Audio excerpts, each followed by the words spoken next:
कल्याण माळशेज घाट महामार्गाचे रस्त्याचे रुंदीकरण व नूतनीकरण झाल्यापासून अनेक वेळा अपघात होऊन 10 ते 12 व्यक्तींना वेगवेगळ्या अपघातामध्ये आपला जीव गमवावा लागला आहे। रस्ता चांगला झाल्याने वाहने सुसाट वेगाने पळत आहे, परिणामी अपघात घडत आहे।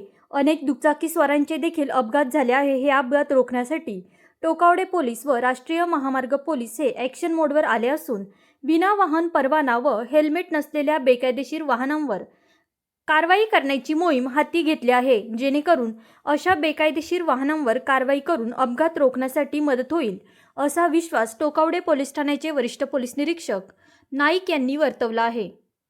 कशासाठी चालू आहे? ही टोकावडे पोलीस स्टेशन हद्दीमध्ये जो महामार्ग क्रमांक 61 वरती बरेचसे अपघात होतात आणि अपघातावरती येणाऱ्या लोकांकडे हेल्मेट नसतं, लायसन नसतं, त्यामुळे त्यांची चेकिंग सध्या सुरू केलेली आहे, जेणेकरून अपघाताचं प्रमाण कमी होईल। आणि अशा प्रकारे हे बॅरिकेड्स लावून हायवेला अप्रोचिंग होणारे जे रोड आहेत त्यांच्यावरती कुठेतरी जाणारे जे वाहन आहेत ते त्यांचं स्पीड कमी होईल आणि हायवेवरती जाताना ते कमी स्पीडमध्ये हायवेला अप्रोच होतील, म्हणून ही सध्याची नाकाबंदी तशीच सध्या ठिकाणी अशा बॅरिकेड्स लावून उपाययोजना अपघात कमी होण्यासाठी उपाययोजना करण्यात आलेल्या आहे।